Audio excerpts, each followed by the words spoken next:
NorthJerseySports.com Athlete of the Week. You can nominate an athlete by tweeting at us, #NJSAOTW, or emailing us at njsaotw@gmail.com.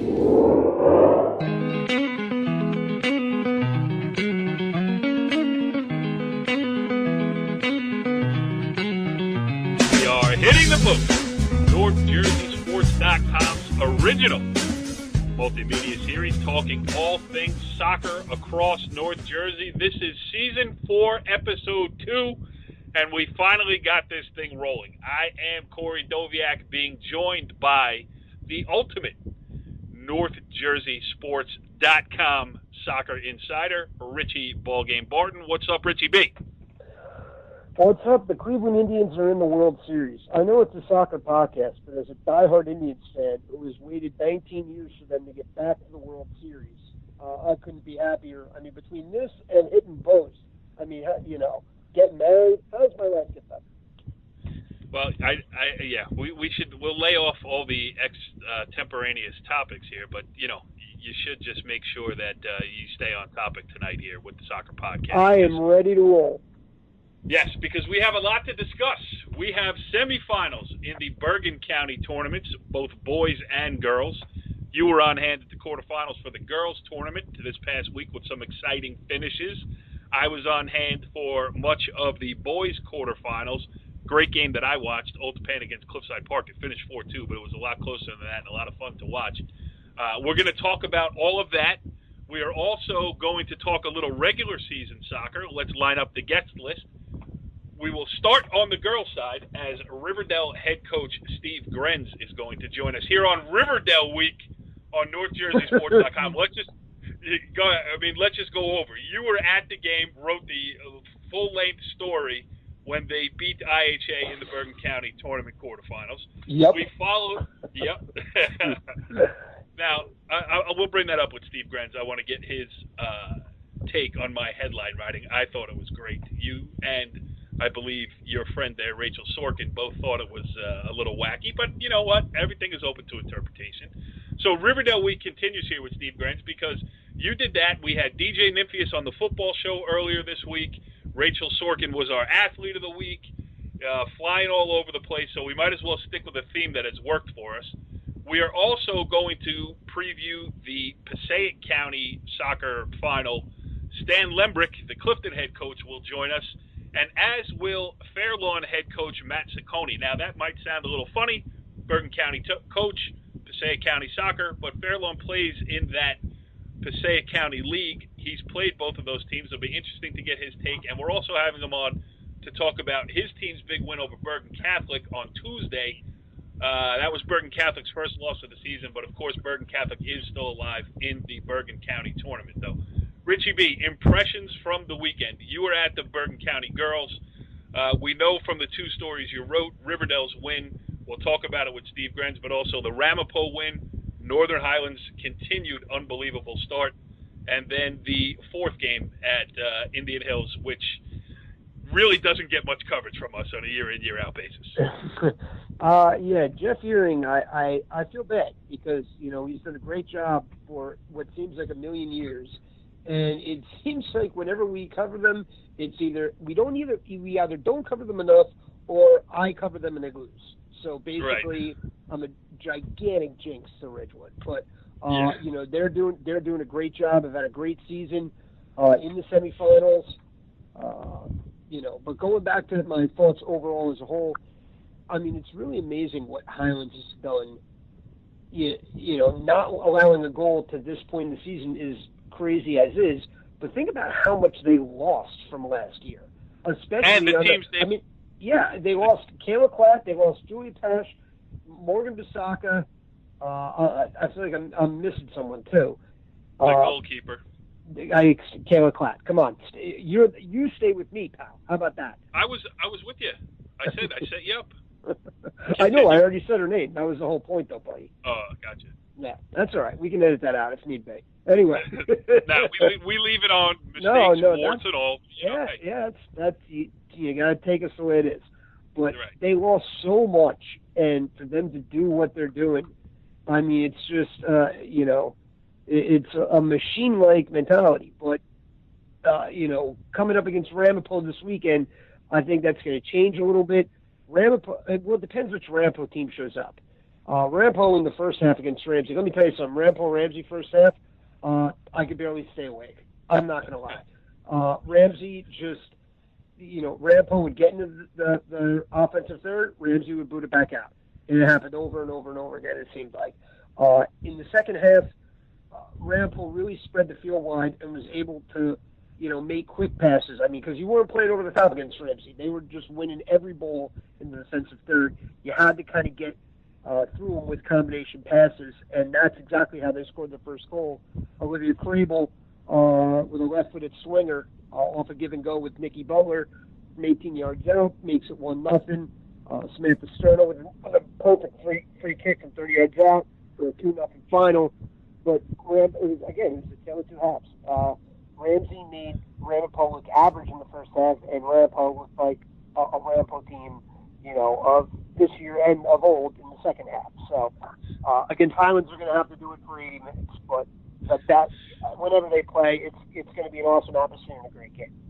Yes, well, we have. Now, I have sound from the boys' games that I covered. I have some interviews that I want to play. But you, being the intrepid reporter that you are, we actually have sound of you covering the first half of Ramapo Ramsey. Here we go.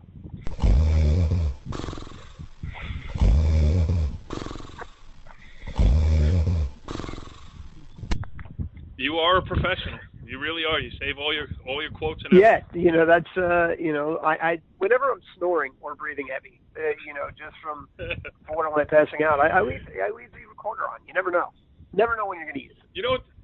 You know what the funny thing is about this Highland story? I mean, think of all the great teams and the 80-game winning streak and 4 straight state championships and all of that stuff, and they've never gone this deep into a season without giving up a goal. So think of all the talent that's come through that program, all the great players, all the great seasons, all the great accolades, all the great everything.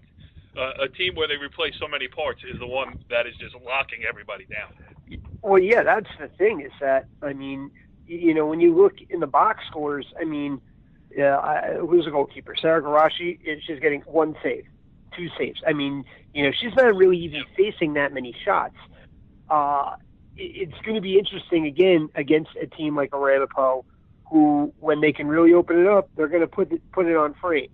And that's going to be, I think, actually, Highlands gives up their first goal of the year in that game.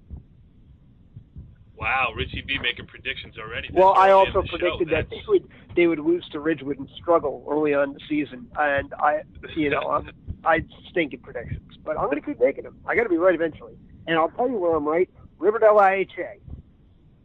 Oh, I knew that was going to come up. Yeah, go ahead, talk about it. How you predicted it perfectly, final score and everything. Yeah, blah, blah, blah. I did. You're absolutely right. I did, and I'll tell you why. Because I predicted almost every other game wrong from last weekend. So I predicted that 2-1 and Ridgewood 1-0. So I mean, can I get a clap here? Applause? Anything? Let me see how I can. God, there we go. Look at you, growing up right in front of my eyes. I'm on top of my game tonight. I will tell you that much, Richie B, for sure. You are. All right, I'm going to talk about the boys Bergen County tournament. But I don't want to be jumping around from subject to subject, so I think this is a good point to bring in our first guest of the evening as we welcome in on the Bergen's Best Soccer Camps hotline. Here is River Dell head coach Steve Grenz. Steve, thanks for joining us here on Hitting the Post. Thank you very much for having me. I enjoy this being on the show. You know that. Yes, we appreciate you. And Steve, what's going on? Anything interesting happen over the last couple of days over there at Riverdale High School? No, not really. We haven't done anything special or anything like that.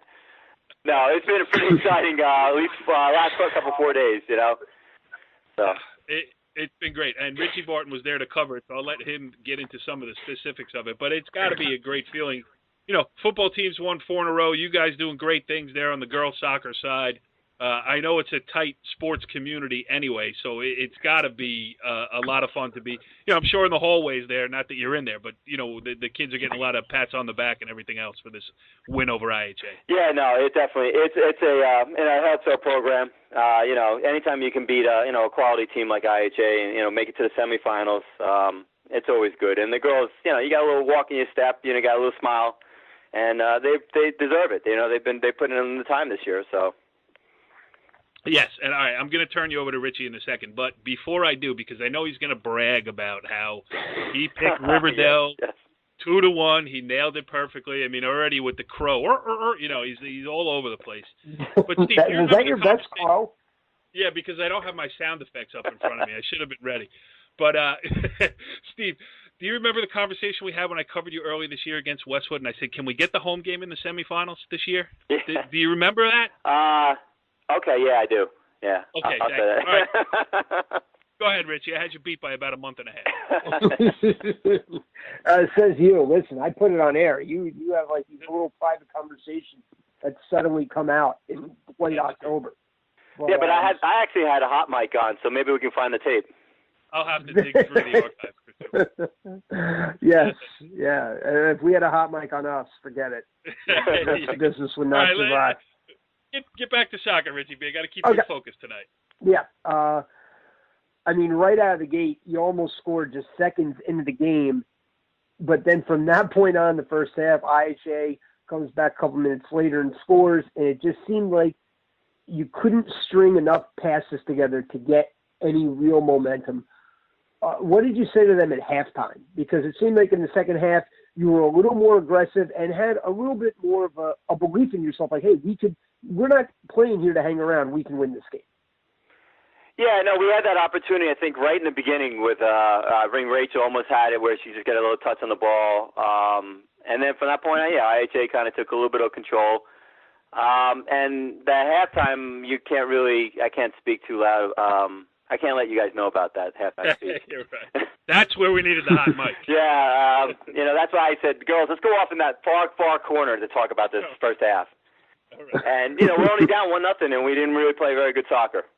So it's anybody's game at that point. Allison actually kept us in the game and the defense. So you just brought up my next point is that you played pretty well defensively. IHA was getting most of their shots on the net and good ones, but Allison Sorkin just kept coming up big time after time after time.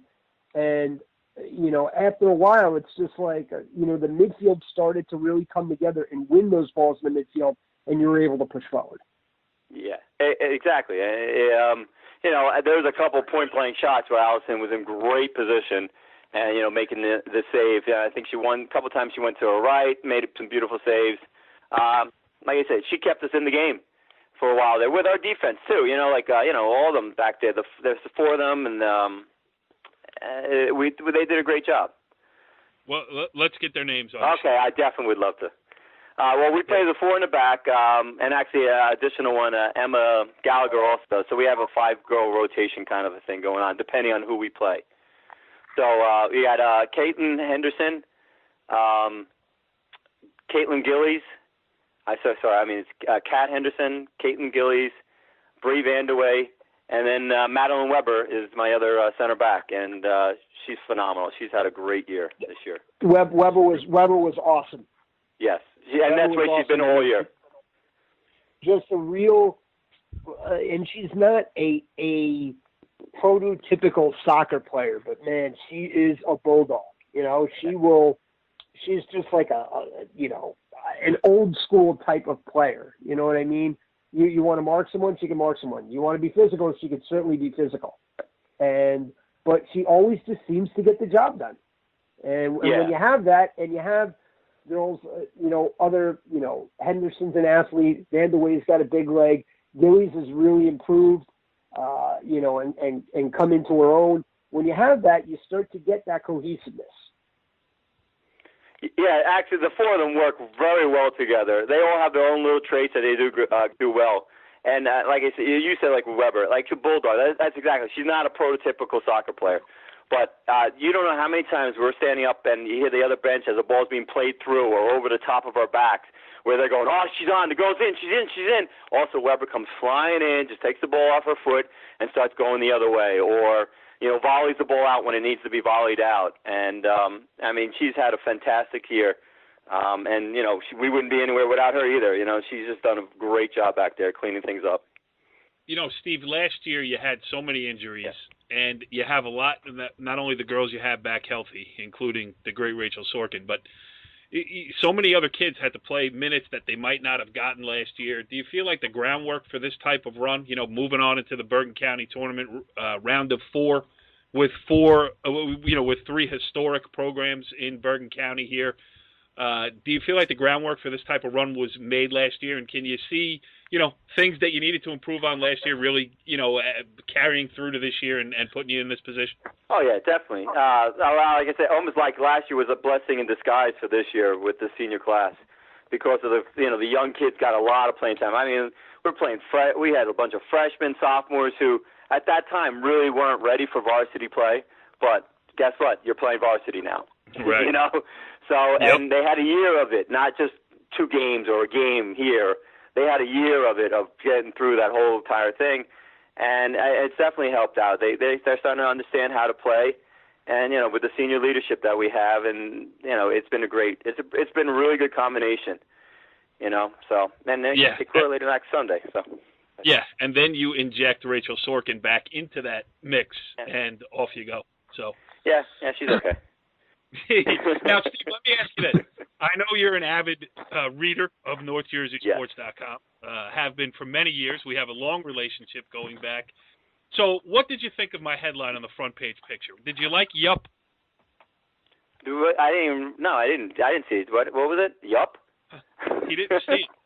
Yeah, Rachel Sorkin scoring the goal. Richie Barton gets the great action shot of her arms up in the air, and simply underneath it, I wrote the word Yup. I didn't really pay attention. I'm sorry. I just was clicking on looking for the articles. I wanted to read how great of an article was written. See? I got news for you. The headline was better than the article. If I can't beat you up, then maybe I should quit my day job. Well, because Richie names himself the NorthJerseySports.com Sports Writer of the Year every year, so if you can't beat Yup, you got a lot of problems. Now, going forward here, as I mentioned, you're in amongst the heavyweights. Now, not that your program hasn't been. You've been knocking on this door for a long time here, but, now you move on. It's, the old foes, Highlands and Ramapo on one side, and River Dell, Ridgewood on the other side. How are you looking at Ridgewood? Give us a breakdown of what we can see this weekend. Well, we played Ridgewood already this year, about a couple weeks ago. Jeff's done a great job. That is a quality team. They don't give up goals. They have a great center back. They don't give up any goals. Their midfield, they play through the mid, which is great. And then they have some very speed up top and on the outside. They have the whole package. Jeff's had a great year this year. And so we'll see what happens on Sunday. I mean, they beat us 2-0.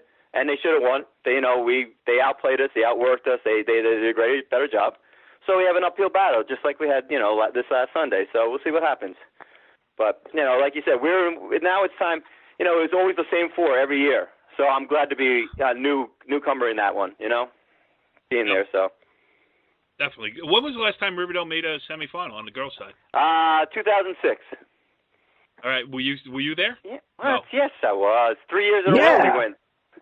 Did I cover that? Yeah, you did. Remember that one time? Yeah, I was with was that with Snyder and Chrissy Klepper and that? Yeah. Oh yeah. We went 3 years in a row. We got to the semifinals. My head. Come on. Yeah. Yeah, it was 3 years in a row we were in there, and 2 out of the last 2 years we lost in penalty kicks. And instead of going to the finals, we're losing in penalty kicks. And I think I thought it was you, Corey. You wanted to talk to me after the game, and I almost totally blew you off. I'm like, I'm done with this sport. I don't want to deal with penalty kicks anymore. But I came back, I got under control, and I talked to you. Yeah, I'm sure it was a great interview. Go ahead, Richie. How do I follow that? Yeah. I don't know. You're the sports writer of the year around here. Yeah. Well, then let me come up with a question. Go ahead. You played Ridgewood again. They were the better team that day. Also 2-0. Do you do anything different? What he's trying to say, Steve. What he's trying to say is, what do you got to do different this time? No. Do you change your tactic, or do you just feel like we just have to do what we do better? If Jeff's listening, we're not doing anything differently, and we're doing the exact same thing. No, it's when you get to these semifinals, you can make slight adjustments here or there, just little tweaks to your system. But he's watched us enough. He knows our players. I know his players, and we're just going to see what happens on Sunday. You know, just little tweaks in here, but nothing major. You just open, you know, they got one goal early in the first half against us, and the second one was, you know, that long throw and in the box and bouncing around, and they put it in. So, you know, we just got to play hard. We just got to make sure we clean up our mistakes because, again, against IHA, we made a ton of mistakes. You know, against Old Tappan, we made a ton of mistakes. We just played Mawa on Tuesday. We made a lot of mistakes, and we still were able to fight and be in the game, which is a testament to these girls. So it's just we got to clean up some of these things that we're doing, that we're making these mistakes, the passes, you know, the little decisions, you know, that kind of stuff. So. Yeah, it was Brittany Steinbrook that got you. Yeah, that one year she definitely. That was she's a very good player. She got a lot of teams that year. Yeah. Yes, and she went to the University of Miami, as Rachel Sorkin is going to the University of Miami. So maybe a little cosmic winds coming back around to help you out this time. Yeah. How hard is it to, you know, again, the win over IHA in the quarterfinals was great. I mean, it's a historic victory, but it was still the quarterfinals. How much do you have to, you know, make the girls aware of that fact that, you know, while this victory will be celebrated, it is not the end of the road. You could still really use 2 more wins in this county tournament to really make history. Oh, yeah, no, true. And the one thing, you know, and we're lucky that the game's going to be at our place. Right. You know, at our home. So I think the girls are ready and they understand the magnitude of the game. Not only playing, Ridgewood and a great program over there, but also we're hoping to get, you know, a lot of our, you know, our younger kids out there, you know, the club kids, to kind of come and watch what, you know, big time soccer on a high school level is. We're going to have a lot of fans there, and our girls are going to make sure they're prepared and ready. They understand that, you know, we're still playing. It's not over. We didn't finish last Sunday. We're going to keep going. So we'll see what happens this Sunday, and you know, hope it's a good game. You hear that, Richie B? It's not over for you yet, pal. You got a lot of games to cover here, and one of them will be Steve Grenz's game on Sunday. Steve Grenz, a longtime contributor here to NorthJerseySports.com. I'm not going to promise, but I hope that next time you join us, we will not have any technical difficulties. But if we do, it will just be par for the course. As always, thanks for joining us. Thank you very much for having me, and Richie, I look forward to seeing you Sunday. All right, predict the game. Yeah, before we go, Richie, you want to make your prediction on the air? Go ahead. No, that's for the end of the show. Come on, this isn't the first time around. You don't want to put that pressure right here with me on the phone with you. That's exactly right. Even though Rachel scored both goals, Bree Vanderway didn't hit the free kick, so you're slightly wrong. Oh, now you're just being nitpicky. So, all right. All right. No, thanks, guys. I always like talking to you guys. Okay. Okay, yes, we're going to hang up now and pick Ridgewood. Thanks. Good luck. Bye. All right, switching speeds here a little bit now from the Bergen County Girls Soccer Tournament semifinals to the Passaic County Boys Soccer Championship match coming up this weekend as we welcome in on the Bergen's Best Soccer Camps hotline. He is Clifton head coach Stan Lembryck. Stan, thanks for joining us here on Hitting the Post. My pleasure. Thank you, guys.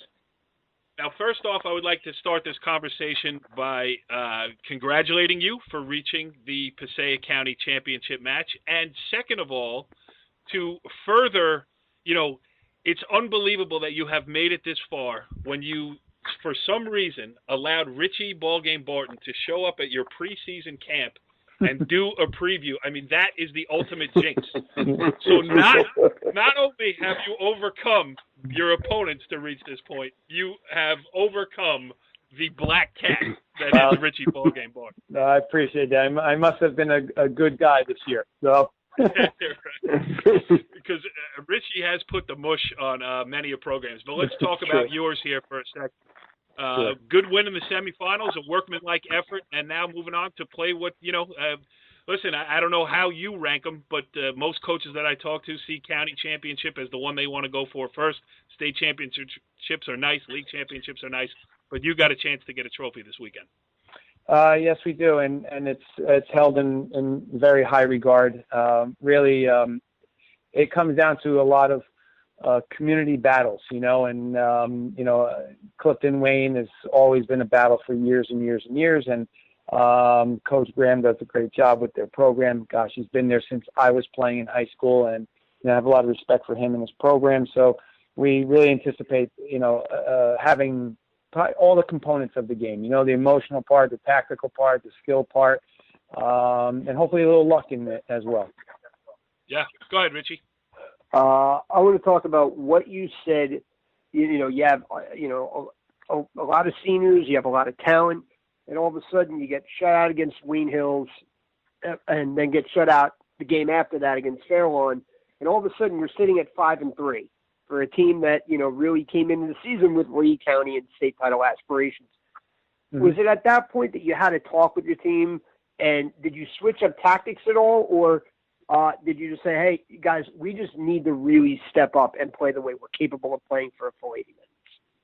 Well, I think the main point in the conversations we had at that point in the season was about refocusing. And I think we really got off task, and it was more of a mental thing than anything else. And they had to realize that you got to put in the effort every day, not just in games, but you have to put the effort in training. You have to be diligent with your responsibilities as individuals, and then as small group, and then team. And we went through a stretch there a week over two games in a row. We really were poor. And but you know what? This group, as I said in the beginning of the year, it's a really good group of guys that make up a very good team.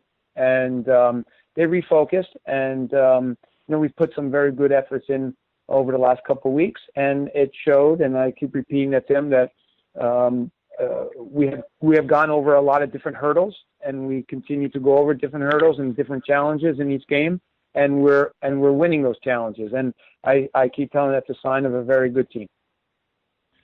Stan, I covered last Thursday. I covered Roy Nygren's 400th career victory, and just we were talking after the game, and he said that his first ever win was when he was at Hackensack and it came against Clifton.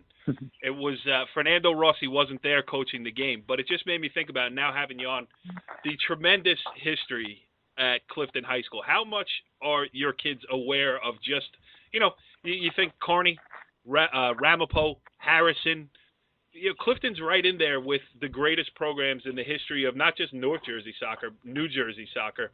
How much do you make your kids aware of it? How much are they aware of it? And how much does that play into what you talk about going into a county final? Well, first, we really appreciate you mentioning us with those other programs, because it's an honor and humbling. Secondly, I think now it's a great question, because now I believe over the last 3 years, the players in our program, since I've been back as a boys coach, the players in the program have now understand a little bit better of the history of the program.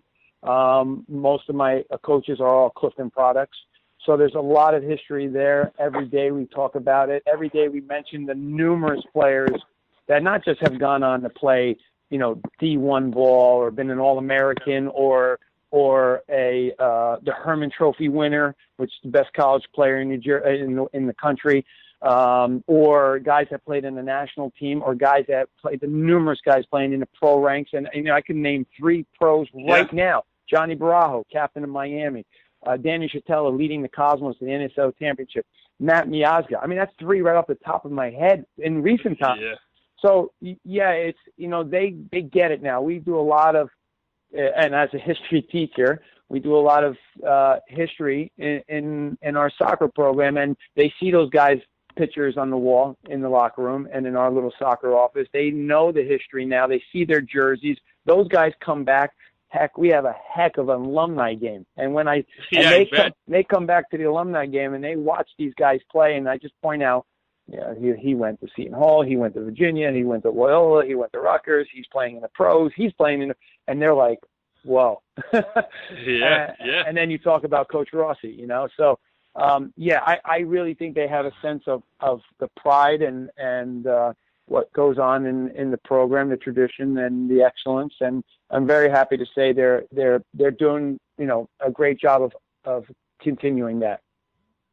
I think it was 1995. I was writing for the Suburban Trends, and we covered, there was some crossover stuff with the teams I covered in Clifton. Wojtek Krakowiak. Wojtek Krakowiak was the gentleman I was mentioning who was a Herman Award winner. He led St. John's to the national championship, transferred after a bad knee injury and some bad turf, goes to Clemson, leads the nation in scoring in the ACC, back in the old ACC, wins the Herman Trophy Award, goes on to play in the MLS with San Jose, and currently is, I believe, head women's coach out in Montana State. So yeah, really, that's that's one. And don't forget his brother, Pavel, who was a heck of a defender for St. John's all 4 years. Yeah. So yeah, that's a Herman Trophy winner right there. Of course. Let me tell you something. I played against both those guys in high school and club, and they were awesome. And Wojtek Krakowiak was the first. And I'm sure they're very nice people, and I can't stand either of them. They were just they were a handful. Pavel was just. I mean, he was a rock in the back. Yes. I mean, he just never seemed to made a mistake, and almost seemed like he never cared that he was in. I feel like he was just so cool and calm, and no matter what kind of situation, flawless, and just always knew what to do, whether to just bang it out or whether to settle it, beat a defender, and just two-touch and start the offense in the back. Both of them, I mean, they could really do it all, and both of them could have played anywhere. Yes, Wojtek was the first great player that I can remember actually covering and watching. He was incredible. Wow, this is he was awesome. Cool. All right, let's bring it back into the 2000s. Richie, go ahead. Good reminiscence. I'm going back to memory lane. Suddenly, I'm getting depressed. I don't know. All right. Well, wow, we're old. Yes. Yeah. While we're old, and I remember getting my butt kicked numerous times on the soccer field. And you know who's a really good player too is Stan Lembryck. I know. Oh boy, that's well, okay. And you know who was Richie Ballgame Barton. Now, Richie, ask a question. All right. Headed into the final against Wayne Hills, you've seen them already. Really, what's your take on them, and what do you need to do to be more successful the second time around? Yeah, well, it was great that we played them early in the year, and we learned a lot from the game.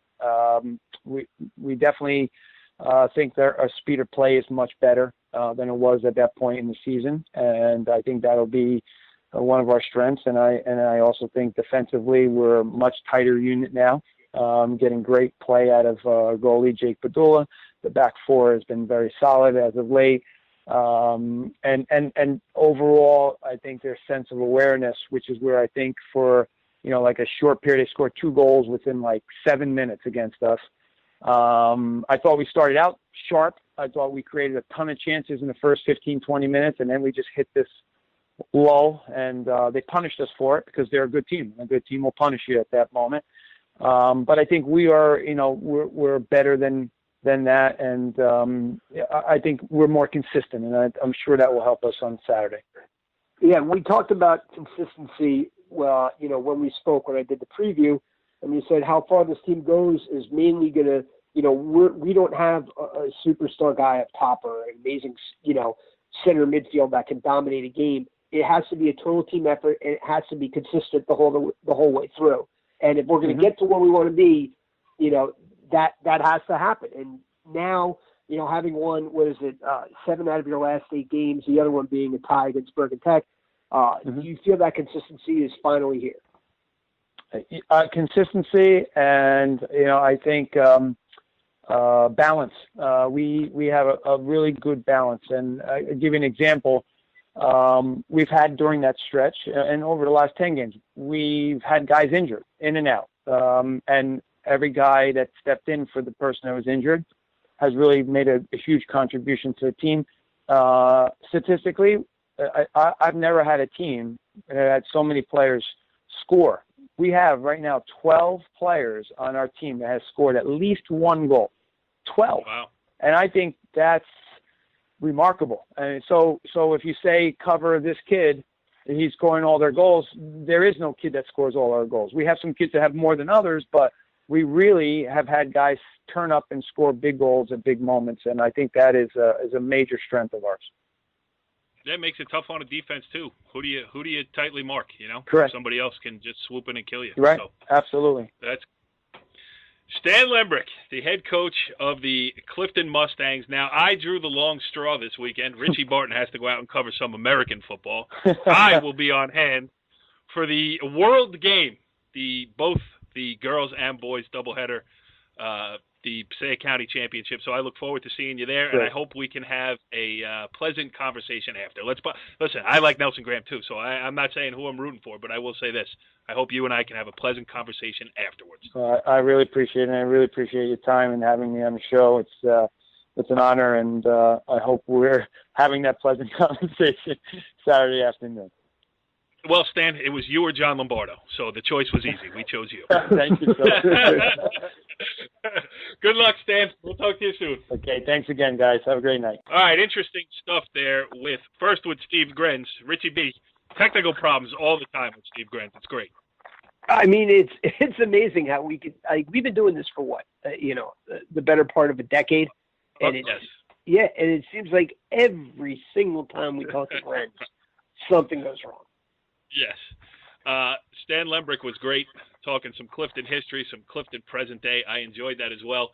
And we are going to get to Fairlawn head coach Matt Cecconi here shortly, but there's a couple loose ends we got to tie up here, namely the Bergen County boys soccer tournament. I covered 2 games on Sunday. I got the second story written, about 7 p.m. Monday afternoon. It was a long day's journey into night for me, but there were that's because there were some interesting things here. First of all, let's talk about top-seeded Ramapo. And listen, we just mentioned it with Stan. They're one of the greatest programs in New Jersey history for sure. They do a great job every year. It seems like they've won 2 of the last 3 Bergen County tournaments, but it's unbelievable, Richie, this year what they have done.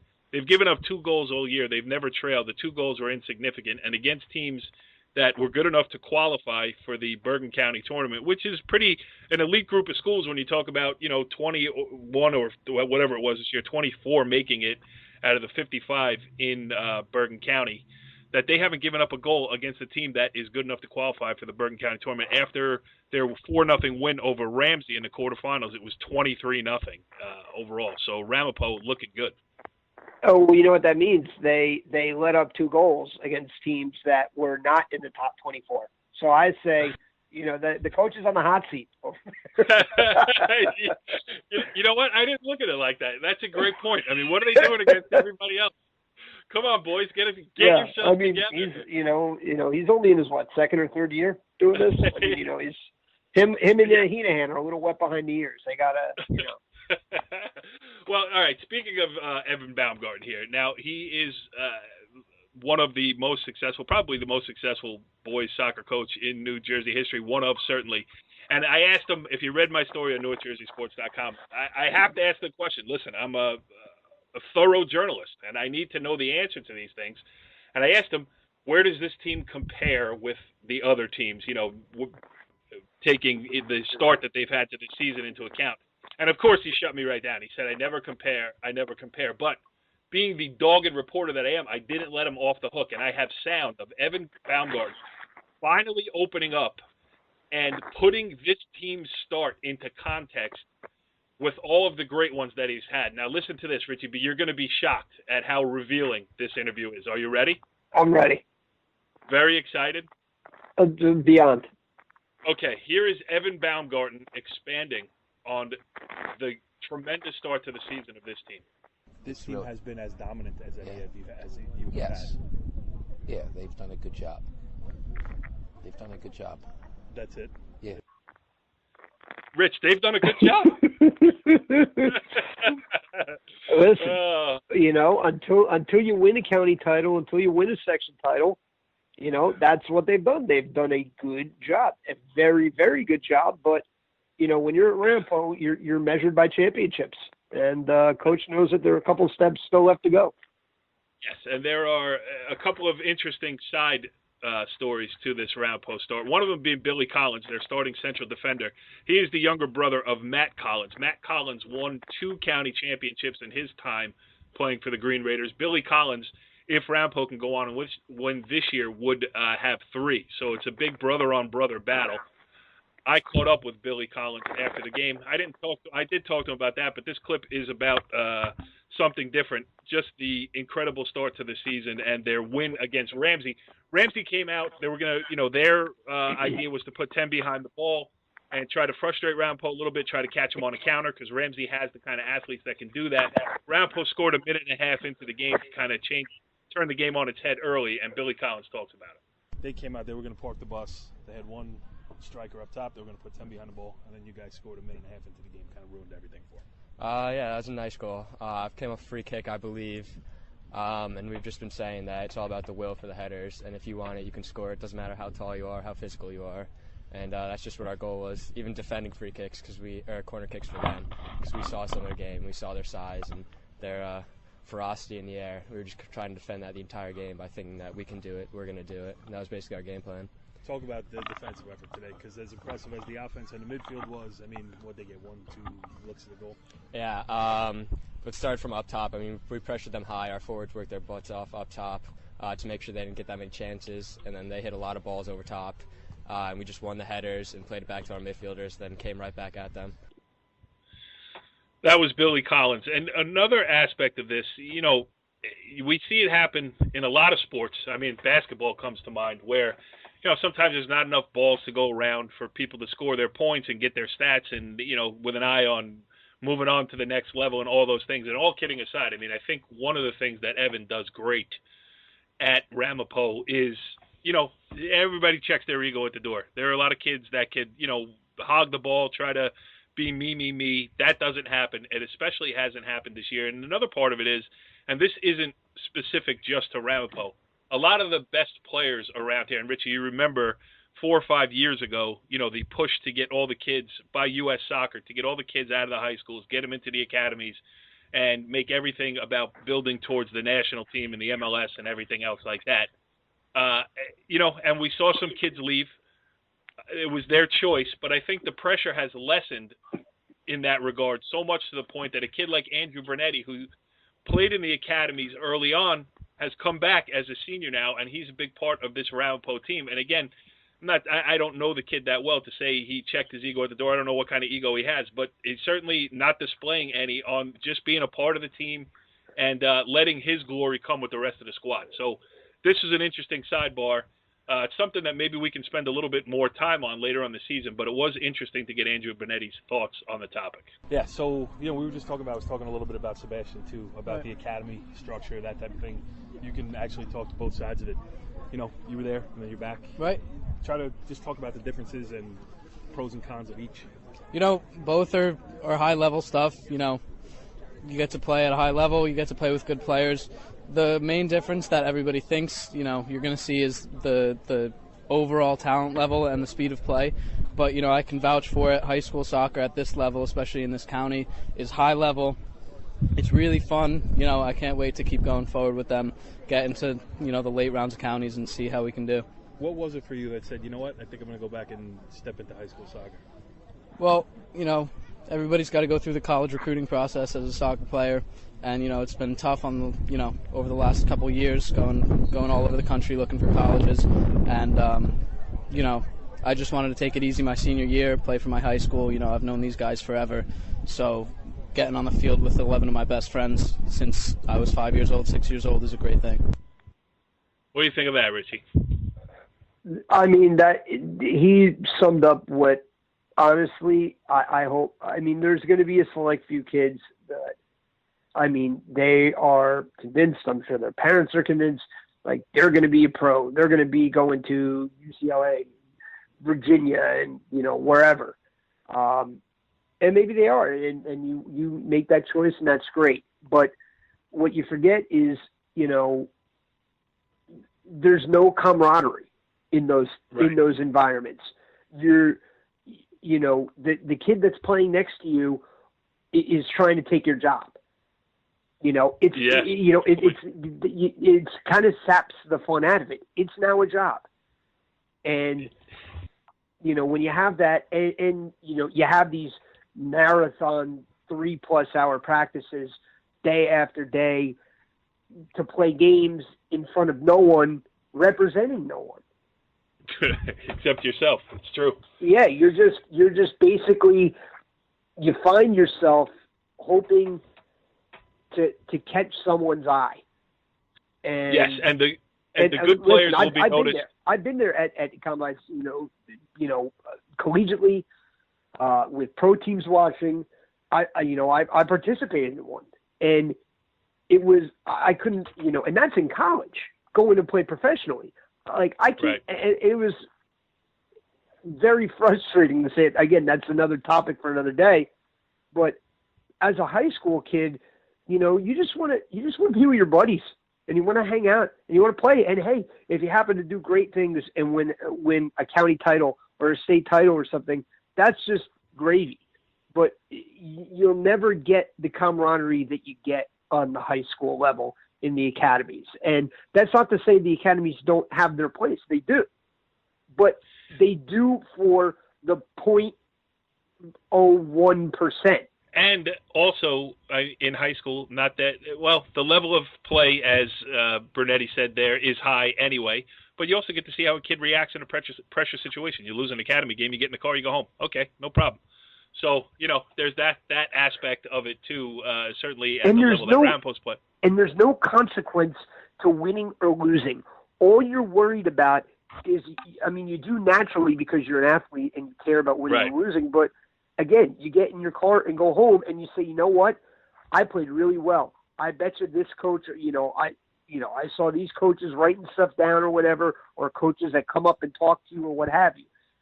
In high school, you lose a game in a county or a state tournament 2-1 or lose a game in overtime or something like that. It hurts. And obviously on the other end, it's, you win a game like that, and it's something that you'll remember and you'll talk about with your teammates, 10, 15, 20 years down the road. Listen, the best players are going to be found. I don't care if they're playing on the street somewhere in, wherever. They've been found all over Brazil, in the streets, in the favelas, everywhere else. So if you're that good, you're going to get noticed. And if you are good enough to play in college or to play professionally, it will become a job. So why make it a job this early in your life? That's the thing that gets me, because high school sports are meant to be enjoyed, and they are an extracurricular activity. It's not. This is not life and death. This is high school sports. All right, I want to turn this back to the Bergen County boys soccer tournament, but I don't want to forget that. I'm going to make a note, and somewhere down the line we'll get some guys on, and we'll talk about the pros and cons of it, because it is an interesting topic.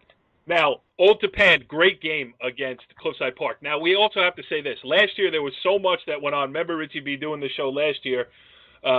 Everything that went on with the selection committee and who got left out and who should be in, who shouldn't be out. It was ugly, and it created a lot of animosity. And we covered it. So we said the mistakes they made. We brought them to the air.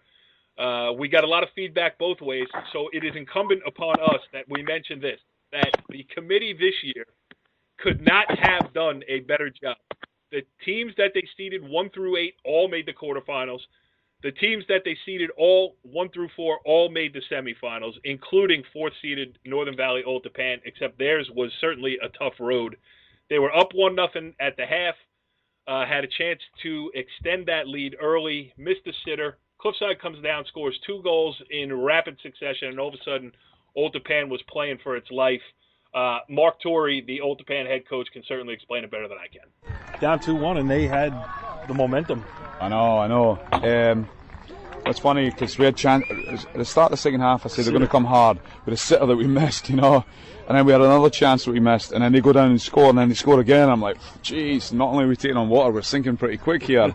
And then we kind of settle a wee bit, I guess, and then we obviously boy comes flying in as Chris has gone into the box and brought him down, and we scored a penalty, which is similar to the Highlands game. That happened in the Highlands. They went 2, we were 1-1-0.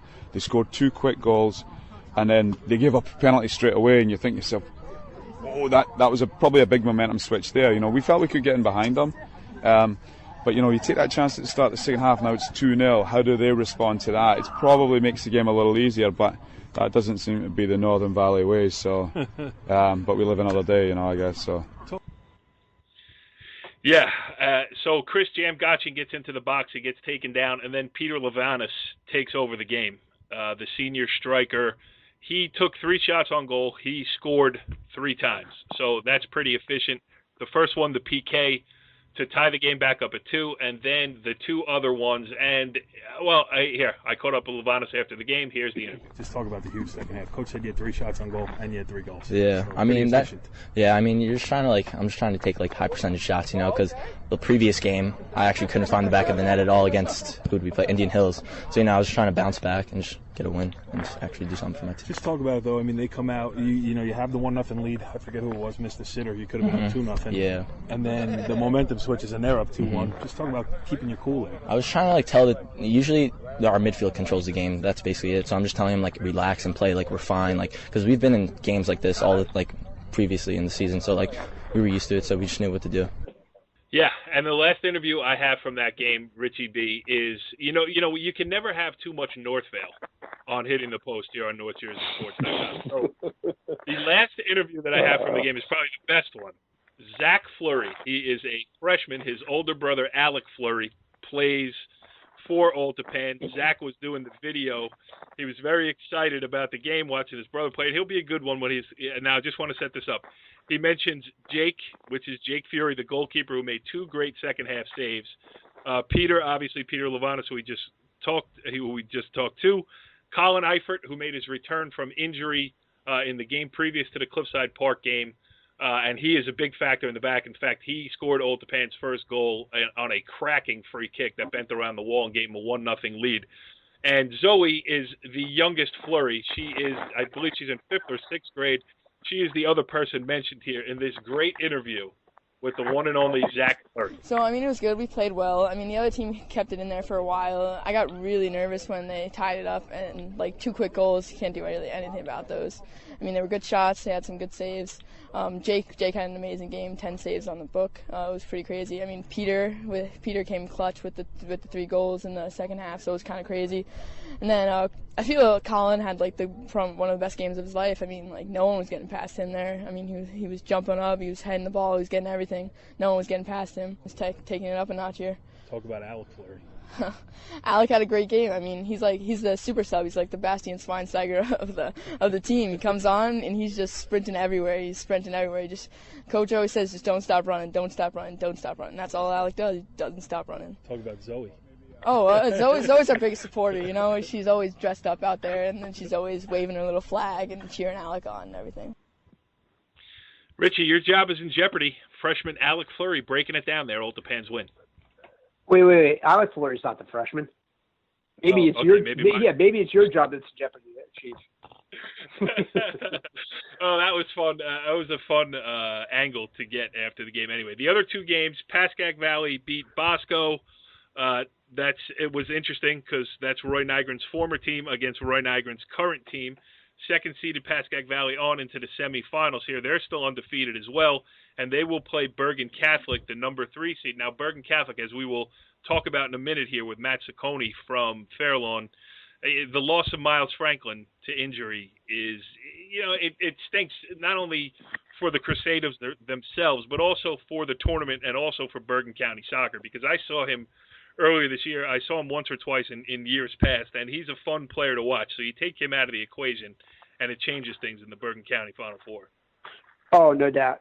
Franklin, you never like to say, that's a guy that can win a game by himself, especially in soccer. But he is. Oh, that was me.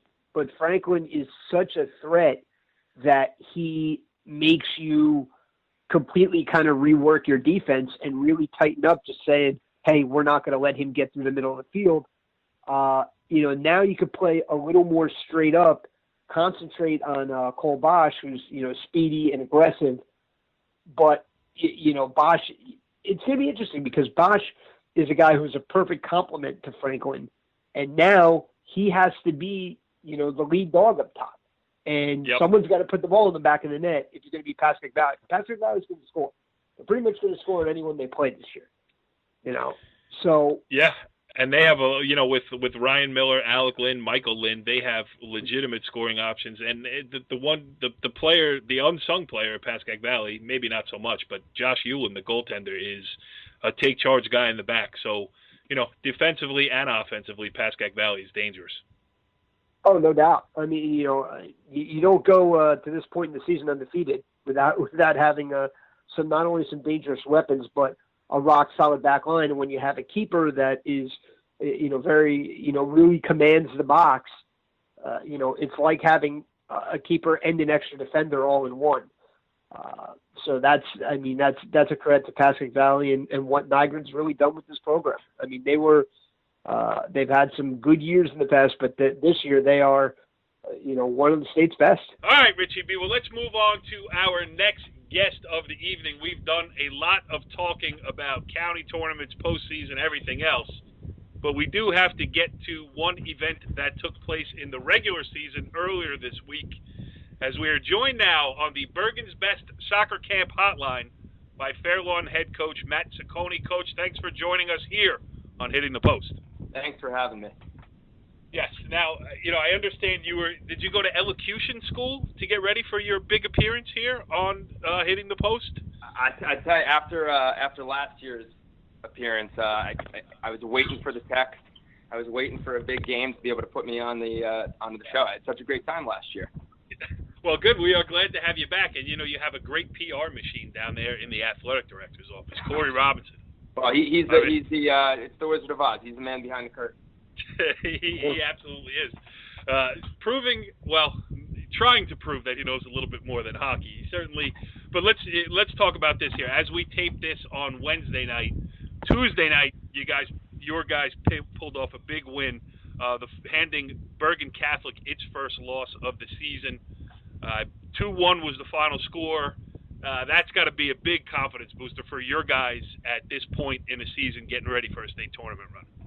Yeah, it's funny because obviously the first 13 games count for state power points. This was our 14th game, of course. Oh, perfect.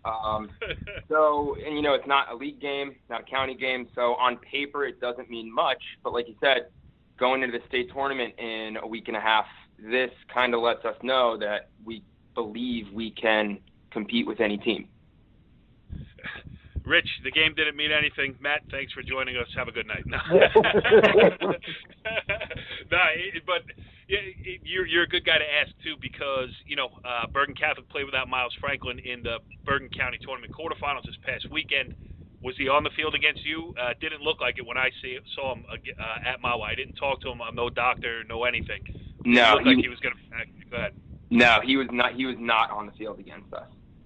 How about Cole Bosch? Did he play in that game? No, he was also out, I believe, due to the red card suspension. Yep. So, talk about it. I mean, give us how it happened. The big, first loss for them. They didn't play with those two players against Mawa and beat a quality team in the county tournament. How were you guys able to pull off the victory? The day before the game on Monday in training, we just kind of worked on just packing it in and putting all 10 guys on the field, back in our defensive half. And the game plan was basically, make them try to go over the top. They have a little bit of a smaller field there at BC, so we said, don't let them don't try to extend our defense. We don't want to let them have any opportunities to get through us. So we just packed it in. We kind of were hoping for corner kicks or free kicks. Maybe a couple counter attacks with one or two guys getting to the attack and just concentrating on defending and making the game as short as possible. Well, go ahead, Richie. I got some questions, but I'll let you ask one. About Bergen Catholic, I mean, again, without Franklin, without Bosch, did it make it more difficult to prepare for them? Or, again, when you go 10 behind the ball, the intent is to frustrate and to get their back lines creep up to try to create counterattacks. How were you successful at getting those counterattacks? Well, that's exactly what happened. I think in the first half, definitely, sometimes in the second half, we literally let them bring the ball up to midfield, and both their center backs got very wide so that they could switch the point of attack very quickly. Outside backs got out to the touchline, and they did a decent job of getting the ball through our front line and sometimes through our middle line, but then when it got to our backs, they were so scrunched in that balls were just kind of popping out to our feet, and then we were just playing direct to our guys up top. And being that they were so focused on the attack, their backs were out of position, and, we have a couple quick guys that have some pace. We were just playing it into their feet and then going into the corners and, trying to get throw-ins, corner kicks. Actually, the own goal that we scored off of early in the second half was off a free kick. like out by the midfield line. So that was exactly what we tried to do, was just kind of lull them into an attack mode, and then we just countered. How about getting ready for the state tournament? I mean, obviously you guys made the Bergen County tournament, tough one in the opening round against Waldwick. Then you got to pick yourself up and move on. That's a tough spot for a coach, because you got to say, all right, boys, listen, that's over and done with. Let's move on here. And you might not be playing, even though I don't know what's going on in your league title race or anything like that, but that's a time where a coach earns his money. You got to keep the boys motivated. You got to keep them moving towards the next goal. I think it obviously, whatever you're trying over there is working with a big win over Bergen Catholic. But talk about how your team is kind of rounded into shape and some of the guys you're going to be counting on here as the state tournament draws closer.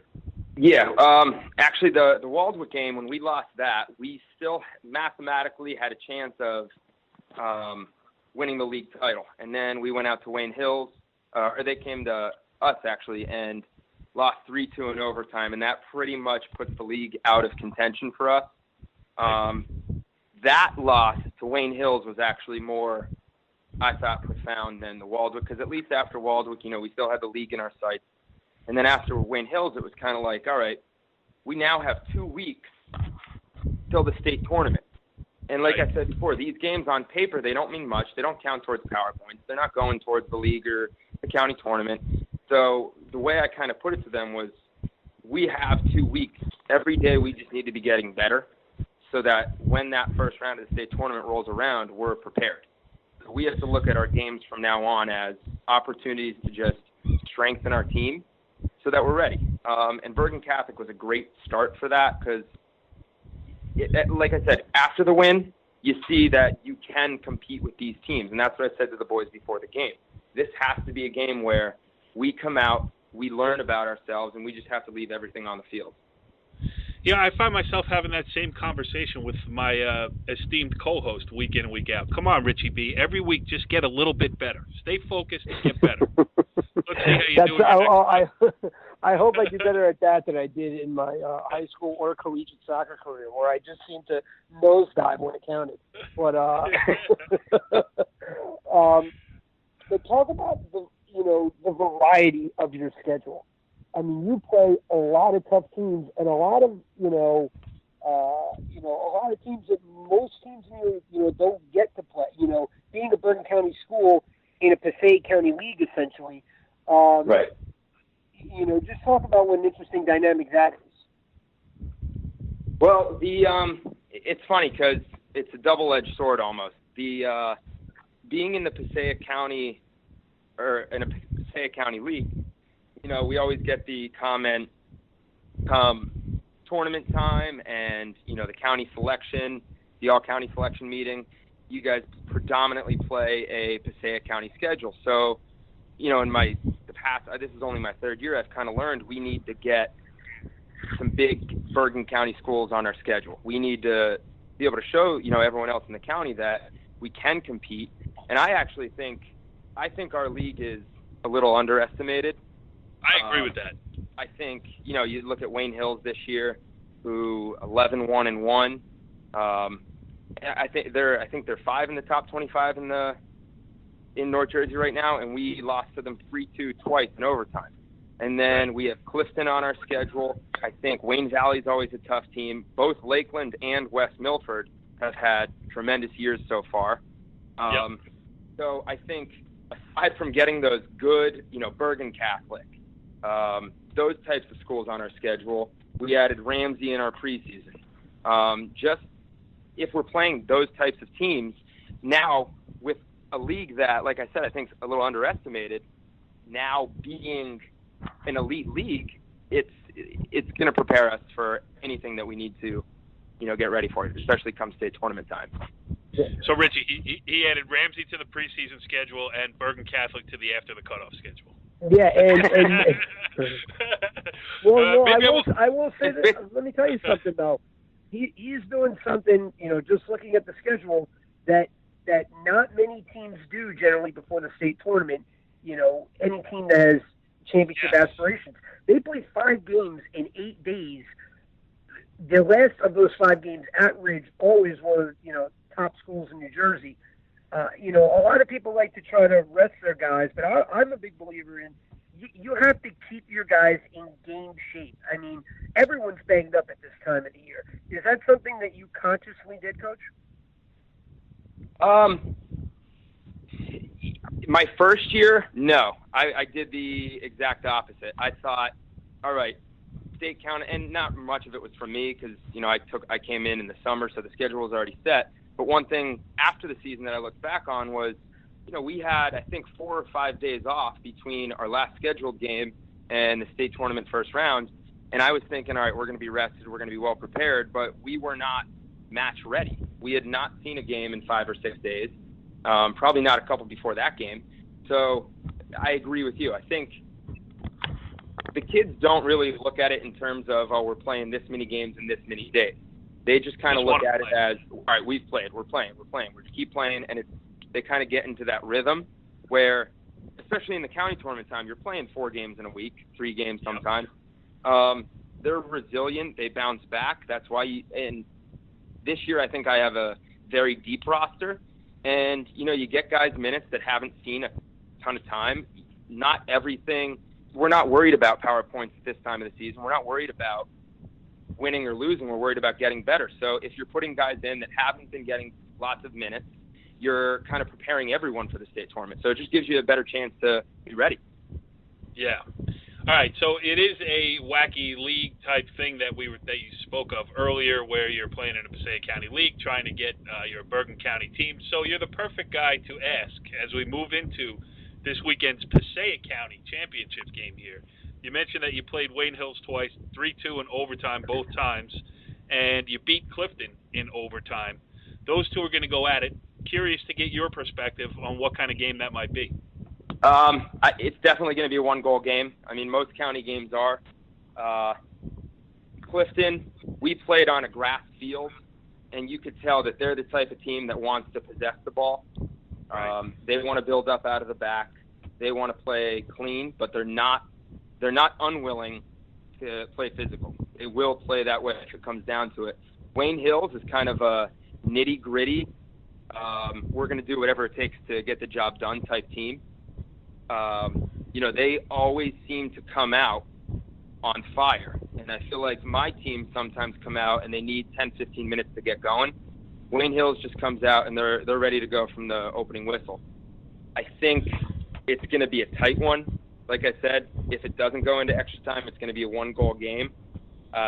Both teams are well coached. It's anybody's game, I think. Being that it's a county tournament final, you're not looking at who played who. You're not looking at records. It's going to be a close one. Yeah, well, if you could tell me definitively that it's going to overtime, I'll send Richie to it. If it's going to finish in regular time, I'll go covered. Right? All right, just the last one from me. Let's talk about the state tournament bracket here a little bit. I don't know how much calculating you've done, keeping up with the PowerPoints and everything else. I know they haven't been released finalized here, but you can talk as much about your team as you want, but handicap the bracket a little bit. And, who's in it? Who's got a shot to win it? Well, to go back to the Fair Lawn Cutters. Yeah, what your first impression was, I go on that website 10 times a day, and I'm looking at all the scenarios. I'm a math teacher, so I'm trying to calculate who's going to beat who. It's tough because a lot of the teams already have their 13 games in, and they're stagnant. And then you have 5 or 6 teams that are working their way up. So I'm looking at residuals. I'm looking at who plays who. This year, we are, as of right now, we're in like the 9, 10, 11 spot, I'm thinking. And I don't know if North Bergen's actually, they're out. They had 3 disqualifications. 3 red cards. 3 red cards, so they're out. Kearney, I think, is going to be at the top. We are actually, I think we're going to end up playing Bergen Tech or Clifton in the first round, Clifton we already beat 1-0, as you said, and then Bergen Tech we actually lost to over at their place 3-0. On that field? On that field. Doesn't count. We call that a field? In the cranberry bog, that is the field behind over there. So that one doesn't count. You can even take that one off your record. We'll Here's what we'll do. We'll take that one off the record. We'll add the Bergen Catholic win, and then you get the home game in the first round. How about That's it. I love it. And we can. Yeah. 9, 10, 11, no home game. And then after that, last year, I don't think out of the top 8 seeds, I think 3 won in the first round.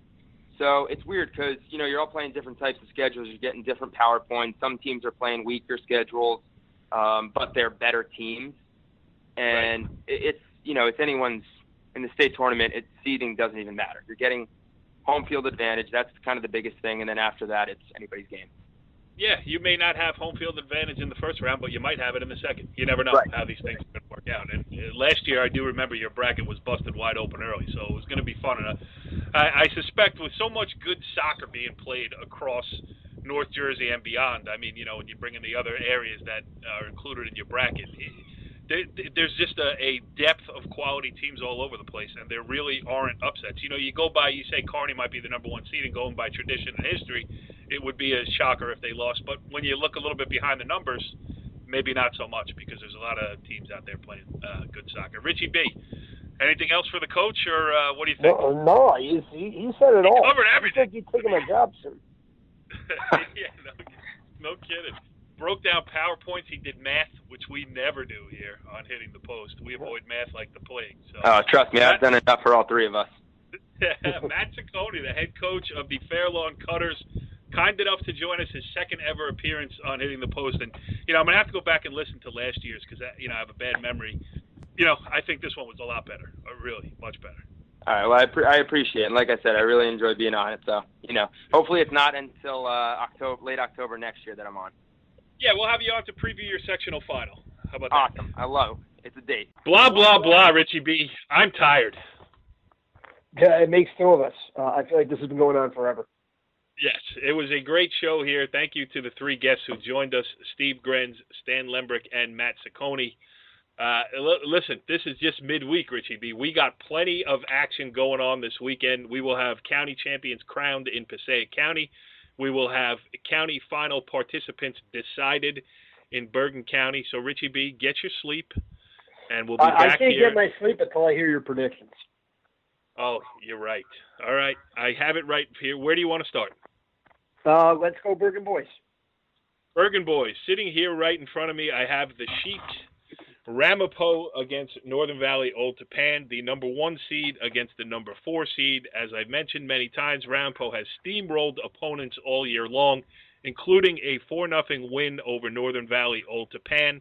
I think this one will be closer simply because the stakes are raised, but I'm going to take Ramapo 2-0. You? I'm actually going to predict both games right in one. I think they're going to be the same score. Ramapo 3-0, Passaic Valley 3-0. It was made mention of last week that you chose Ramapo to win 5-0. So, they felt like you put a little bit too much pressure on them. Did you back down due to the public backlash? No, I just think, I did.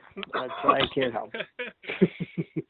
All right, and, simply because of the absence of Miles Franklin, I might have taken PV anyway. I've seen him twice this year. I've been impressed. But I think that changes the balance of power here, and I'm taking a Passaic Valley 2-1 win over Bergen Catholic. That'll set up a Ramapo Passaic Valley final. That was won by Ramapo last year, that matchup in the semifinals, but we'll save those predictions for next week. All right, Richie B, Bergen County girls. I guess I have to go first here. River Dell against Ridgewood. And despite you jumping on late last week and picking River Dell and bragging about it for the better part of the last hour of this show, I've been on the Golden Hawks bandwagon all year long. I think it continues. I think River Dell wins 2-1, and I am picking Northern Highlands in a 1-0 win over Ramapo just because you can't score on Northern Highlands. We're gonna be flip flopping a little bit. I'm actually going 3-1 Northern Highlands. I think Ramapo will find the back of the net. It'll be 1-1 at half. Northern Highlands will take over in the second half. Eva Herm, she's an awesome player, headed to Notre Dame, but she is just a nightmare to mark for 80 minutes, and she's going to make her presence felt, that's for sure. I do think Ramapo does get on the board, though. I think they're going to play well, but, the thing about Ramapo is, what I learned last week is they really have depth. Their depth really was the catalyst in them, coming on in the second half. Can they do that against better competition in Northern Highlands? We'll see. But I'm picking Highlands 3-1. And then the other semifinal, now you see, this is a tough one. We've had Grenz on.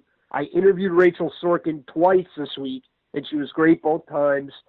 But I did predict in my preseason predictions that Northern Highlands would play Ridgewood in the county final. Sticking with it, Ridgewood 2-1.